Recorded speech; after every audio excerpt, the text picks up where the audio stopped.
하나님의 은혜와 평강이 함께하길 기도드립니다.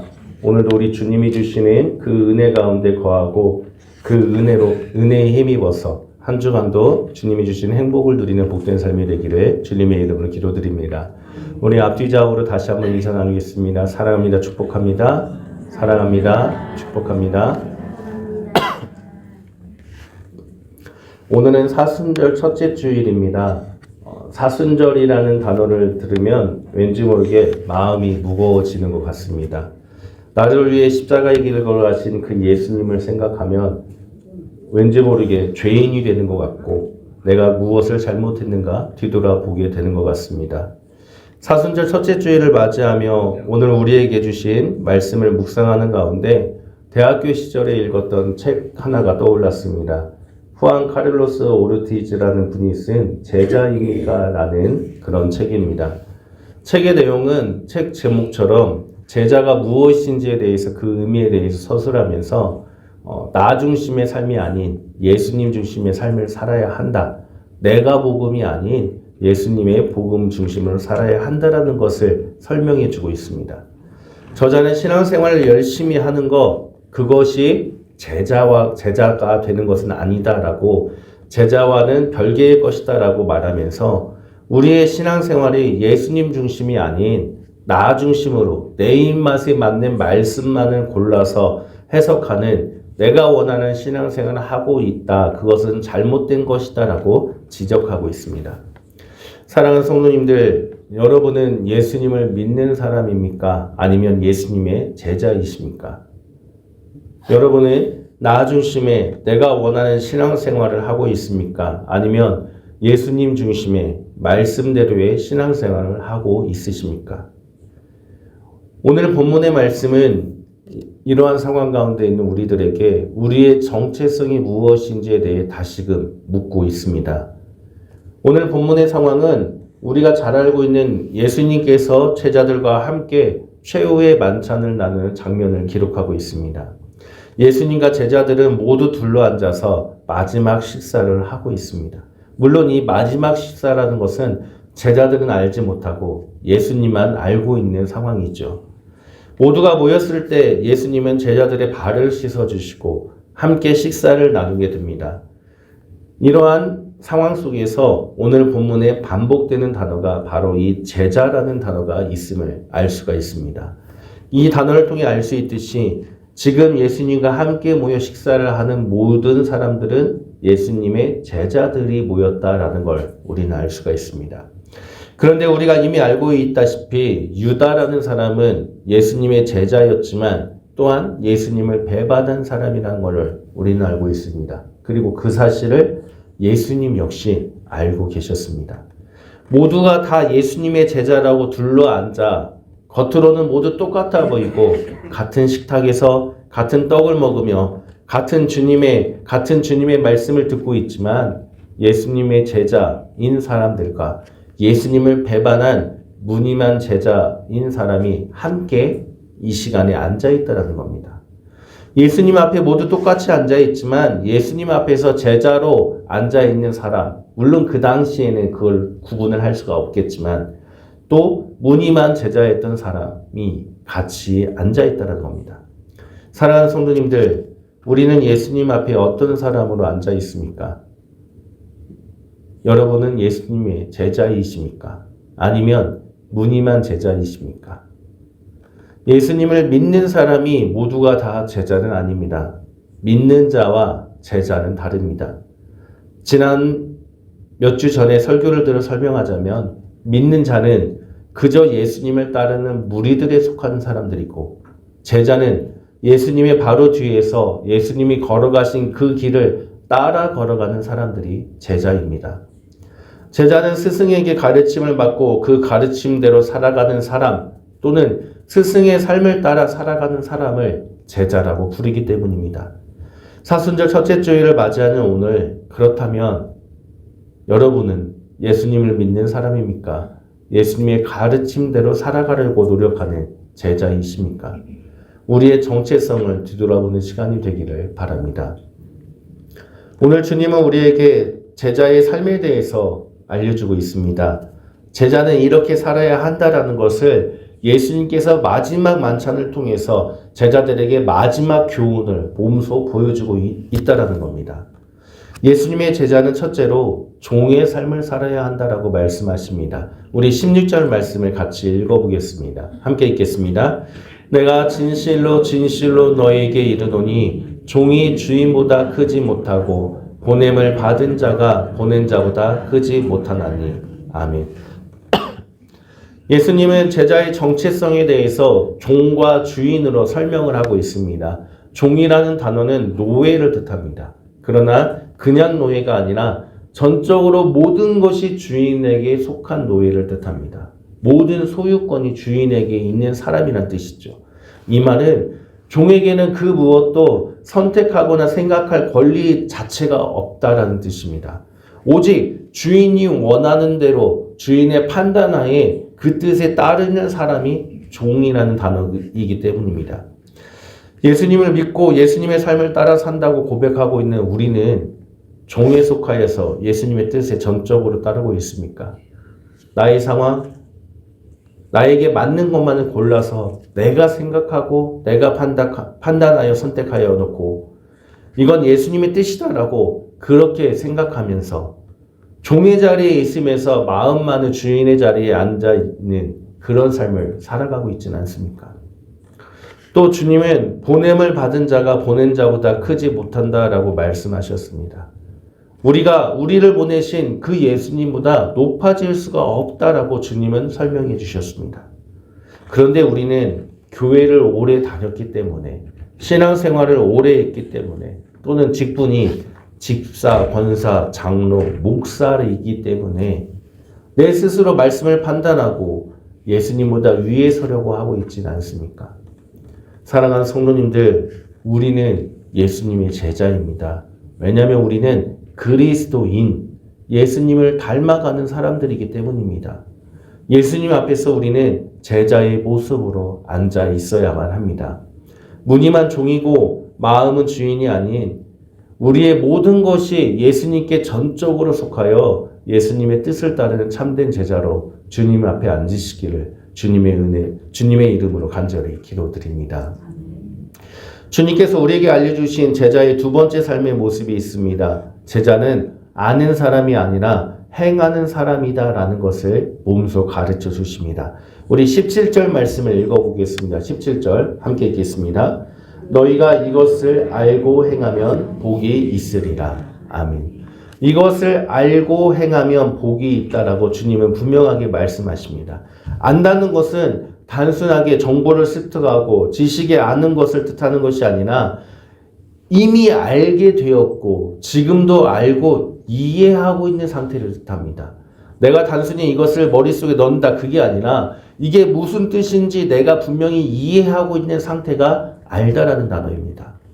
우리는 성경을 통해 이미 예수님의 가르침을 무수히도 많이 듣고 배워서 알고 있습니다. 예수님이 말씀하신 많은 가르침을 알고 이해하고 있습니다. 그런데 예수님은 알아야 한다 그것만이 아니라 행하면 복이 있다라고 이어서 설명하셨습니다. 예수님의 제자는 아는 것에서 끝나는 것이 아니라 아는 것을 주님의 가르침을 알고 이해한 것을 행하는 자가 주님의 제자라는 것을 우리에게 알려주는 겁니다. 행한다라는 단어는 문법상 현재 시제를 사용하고 있습니다. 즉 예수님의 가르침을 내가 알고 이해하고 있다면 알고 이해한 그 지금 그 즉시 그대로 행해야 한다. 그게 행하다라는 뜻입니다. 아는 것만이 아니라 예수님의 가르침을 내가 이해했을 때 이해한 그 즉시 바로 행동으로 옮길 때 그때 복이 있다라고 말씀하십니다. 복은 우리가 생각하는 복이 아닙니다. 이 복이라는 단어는 산상수훈에서 말씀하시는 단어와 같은 단어를 사용하고 있기 때문에 하나님 앞에서 인정받는 참된 복을 뜻하는 것입니다. 사랑하는 성도님들, 알고 이해하는 것에서 그친다면 제자가 아닌 믿는 사람들일 뿐이고 예수님을 따르는 무리들에 속할 뿐입니다. 우리는 예수님의 제자입니다. 그렇기 때문에 우리가 말씀을 듣고 알고 이해했으면 그 즉시 말씀대로 행함으로써 예수님의 제자가 되어야 합니다. 그때 하나님께 인정받는 복을 주님께서 주신다라고 약속하신 것입니다. 그렇다면 예수님을 믿는 자가 아닌 제자가 되길 원하는 우리는 어떤 것을 알고 이해하고 그것을 행하는 삶을 살아야 하는 것일까요? 예수님은 오늘 우리에게 예수님의 제자가 행해야 될 모습에 대해서 두 가지로 알려주고 있습니다. 우리가 읽진 않았지만 15절 말씀을 읽어보겠습니다. 15절 함께 읽겠습니다. 내가 너희에게 행한 것 같이 너희도 행하게 하려 하여 본을 보였노라. 아멘. 주님께서 제자들과 함께 식사를 나누기 전에 선생이며 주인이신 주님께서 제자들의 발을 친히 씻어주심으로 자신의 가르침을 몸소 보여주셨습니다. 우리는 이러한 모습을 보고 섬김이라는 단어로 표현할 수가 있습니다. 주인이신 예수님이 제자들의 발을 직접 씻어주시는 섬김의 모습. 섬김이란 단어는 우리가 많이 들어본 단어를 사용하고 있는데 디아코노스라는 단어를 씁니다. 디아코노스. 이 단어의 뜻은 섬기는 자, 봉사자, 시중드는 자로 번역을 할 수가 있습니다. 이 단어는 먼지를 일으키며 달려가다라는 어원에서 유래가 되었다고 합니다. 식탁에서 시중들 때 또는 누군가의 필요를 채워주기 위해서 먼지를 일으켜 달려가 그를 전적으로 도와주고 채워주는 것. 그것이 바로 섬김이라는 단어의 뜻입니다. 이러한 섬김은 절대 높은 위치에서는 할 수가 없습니다. 상대를 나보다 높게 여기고 내가 낮아져야만 할 수가 있는 것입니다. 마치 종이 식탁에 드는 시중드는 것처럼 상대의 필요를 위해서 내가 모든 것을 다해서 하는 행동, 그것이 바로 섬김이기 때문입니다. 그리고 상대를 섬긴다라는 것은 상대에 대한 관심이 있을 때 가능한 일입니다. 우리가 식당에서 식사를 할 때 숟가락이나 젓가락을 떨어뜨리게 되면 웨이터들이 달려와서 바로 새 것으로 바꿔줄 때가 있습니다. 또한 지금은 셀프라고 하지만 우리가 반찬이 떨어지면 그 떨어진 것을 보고 즉시 달려와서 새 반찬을 가져다 줬던 경험들을 한 적이 있을 것입니다. 이 모든 것은 관심이 있어야만 가능한 일입니다. 웨이터가, 봉사자가 멀리서 식사의 모습을 지켜보고 있다가 숟가락이 떨어지든지 반찬이 떨어지든지 그 필요한 것을 보고 바로 가져다 줄 수 있도록 대기하고 바로 가져다 줄 수 있는 것. 그것이 바로 관심이 있어야만 가능한 섬김이기 때문입니다. 예수님의 제자는 예수님을 믿는 자가 아니라 예수님처럼 상대를 높이고 내가 낮아져서 지극한 관심을 가지고 상대의 필요를 채워주는 섬기는 자가 제자이다라는 것을 주님은 우리에게 몸소 보여줌으로 가르쳐 주셨습니다. 예수님을 믿는 자가 아닌 제자가 되기 위해서 예수님께서 우리에게 보여주신 두 번째의 모습은 사랑의 모습입니다. 오늘 본문에서 우리가 읽진 않았지만 본문 이후의 말씀을 보면 주님께서 중요한 말씀을 하십니다. 우리 34절과 35절 같이 읽겠습니다. 새 계명을 너희에게 주노니 서로 사랑하라. 내가 너희를 사랑한 것 같이 너희도 서로 사랑하라. 너희가 서로 사랑하면 이로써 모든 사람이 너희가 내 제자인 줄 아리라. 아멘. 예수님은 우리가 주님의 제자인 것을 모든 사람이 알 수 있는 하나의 방법을 알려주셨습니다. 그것은 사랑이라고 말씀하십니다. 서로 사랑해라. 서로 사랑하라. 사랑해야 한다, 사랑하길 바란다라는 당부가 아니라 명령이고 그 명령을 꼭 지켜야만 되기 때문에 계명으로 주셨다라고 말씀하고 있습니다. 꼭 지켜야만 한다는 뜻이죠.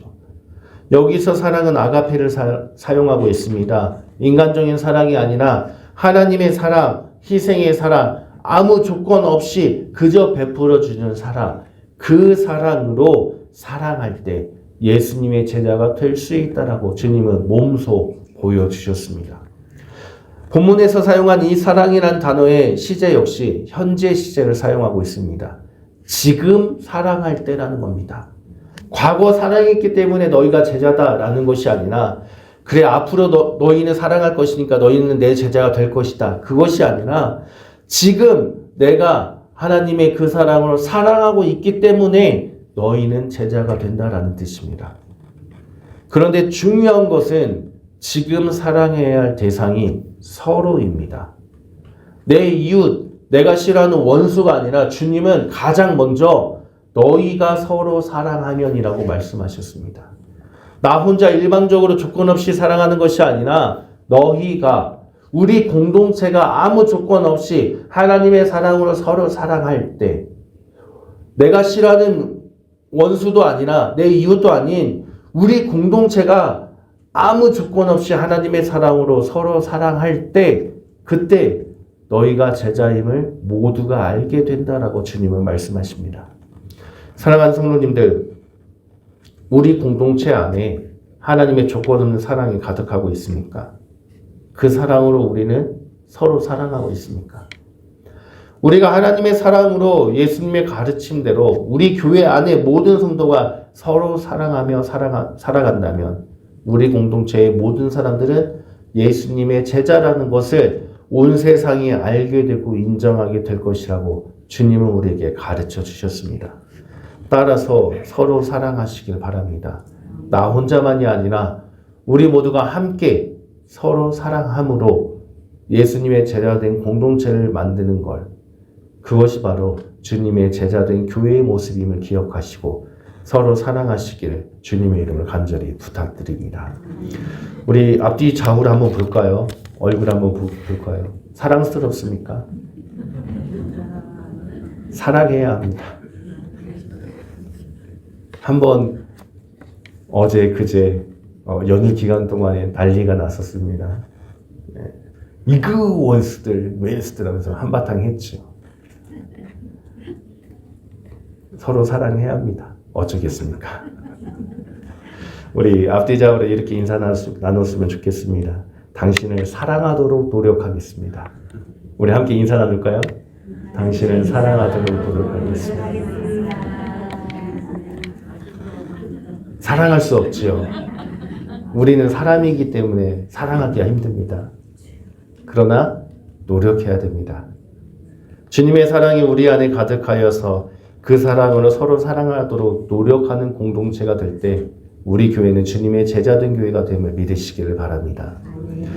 오늘 주님은 우리에게 제자의 모습을 알려주셨습니다. 상대를 높이고 나를 낮추면서 상대에 대한 관심을 갖고 그 상대를 섬김으로 살아가는 것, 그것이 제자의 모습이다라는 것을 보여주셨고 또 아무 조건 없이 하나님의 사랑으로 우리 공동체 안에 모든 사람들이 서로 사랑하는 것, 그것이 제자된 교회의 모습이라는 것을 알려주셨습니다. 사랑하는 성도님들, 사순절 기간 동안 이 말씀을 되새기며 이 말씀대로 살아가시길 바랍니다. 쉽지 않지요. 그러나 노력해야 됩니다. 주님이 걸어가셨기 때문에 우리 역시 그 길을 걸어가야만 합니다. 오늘 말씀에서 우리는 무거운 한 가지를 더 생각해 볼 수가 있습니다. 오늘 본문에서 예수님은 제자들과 함께 마지막 식사를 나눕니다. 그러나 제자들 중에 예수님을 팔 사람, 우리는 이미 알고 있죠. 예수님을 판 배신자가 있었습니다. 당시에 예수님의 제자라고 모였지만 이들은 제자의 삶이 무엇인지는 몰랐을 것입니다. 예수님이 죽으시고 부활하신 후에 이들이 모여서 교회를 세우면서 주님이 가르쳐 주신 것이 이것이지, 이대로 살아야지 제자가 되는 것이다 라고 자기들이 정립했을 것입니다. 그래서 어쩌면 지금 이 상황 속에서 예수님과 함께 식사를 모인 이 상황 속에서 제자들 역시 예수님을 받았던 유다와 똑같은 입장에 처했을 수도 있습니다. 그러나 다른 제자들은 예수님과 끝까지 함께 생활을 하였지만 유다만은 예수님을 배신하여 그날 밤에 나가 팔게 됩니다. 무엇이 이토록 그를 배신자라고 손가락질 받는 선택을 하게 만들었던 것일까요? 똑같이 예수님의 떡을 나누어 받았지만 11명은 그 자리에 앉아 예수님과 식사를 끝까지 했고 한 명만이 예수님을 팔기 위해서 뒤돌아서서 나갔던 것일까요? 예수님께서 똑같이 부르신 똑같은 제자였지만 유다는 자신을 내려놓지 않았기 때문입니다. 자신이 원하는 예수님의 모습과 자신의 이상향이 너무나 다르기 때문에 그는 자신이 추구하는 그 모습을 놓지 않아서 결국에 예수님의 사상과 뜻과 다르다는 것을 알게 되었고 갈등과 고민을 하고 그 갈등과 고민의 끝에 자신의 이상향을 위해 예수님을 팔아넘기게 되었다는 겁니다. 그러나 우리가 앞서 살펴보았듯이 제자는 모든 것이 주인이신 예수님께 속한 종입니다. 우리가 주인이 아닌 예수님이 주인이며 내가 아닌 예수님 중심이 되는 것, 그게 제자의 모습입니다. 나를 내려놓지 못하여서, 내가 원하는 것을 내려놓지 못하여서 선택한 유다의 결과는 밤으로 이어집니다. 우리 30절 말씀을 읽어보겠습니다. 30절 함께 읽겠습니다. 유다가 그 조각을 받고 곧 나가니 밤이더라. 아멘. 내가 나를 선택한 순간, 신앙생활에 있어서 주님이 아닌 나 중심의 선택을 한 순간 우리에게 언젠가 밤은 찾아오게 됩니다. 하나님을 떠나 내가 주인이 된 순간 우리는 밤을 맞이할 수밖에 없습니다. 그렇기 때문에 주님이 가르쳐 주신 제자의 삶을 살아야만 하는 것입니다. 사랑하는 성도님들, 우리는 예수님을 믿는 사람입니까? 아니면 예수님의 가르침대로 살아가고자 몸부림치는 제자가 되고자 노력하는 사람입니까? 우리 모두 2000년 전 제자들처럼 모두 다 예수님의 식탁에 앉아 있는데 내가 원하는 신앙을 선택하여 떡을 손에 쥔 채 등을 돌린 유다의 모습을 닮아가고 있지는 않습니까? 나를 낮추고 나를 내려놓음으로 섬기고 사랑하라고 말씀하셨지만 지금도 우리는 그 모습보다는 나를 위해서 살아가고 있지는 않습니까? 사순절 첫째 주일 우리에게 주신 말씀을 가슴에 새겨서 우리의 정체성을 뒤돌아보고 바로 서기를 바랍니다. 힘들지요. 어렵지요. 불가능하지요. 그러나 우리는 노력해야 됩니다. 왜냐하면 우리는 그리스도인이기 때문입니다. 우리는 믿는 사람이 아니라 예수님을 닮아가는 사람이기 때문입니다. 사랑하는 성도님들, 사순절 기간 동안 우리의 참된 정체성을 뒤돌아보고 오직 십자가의 은혜 가운데 바로 서시기를 주님의 이름으로 간절히 축원합니다. 함께 기도드리겠습니다. 우리에게 제자의 모습을 보여주시고 가르쳐주신 주님, 우리가 주님의 가르침대로 살아감으로 참된 제자가 되게 하여 주옵소서. 예수님을 믿는 자가 아닌 예수님의 제자로 살아갈 수 있도록 오직 하나님만을 기쁘게 하는 우리들이 될 수 있도록 주님 우리를 이끌어 주옵소서. 하나님, 사순절입니다. 오늘 주신 말씀을 간직하고 되새기며 우리의 모습을 뒤돌아보고 십자가 길을 걸어가신 주님을 묵상하는 은혜의 시간이 되게 하여 주시고 무엇보다도 주님께서 우리를 다스리시고 우리를 이끌어 주옵소서. 우리를 위해 십자가의 길을 걸어가신 예수 그리스도의 이름으로 기도드립니다. 아멘.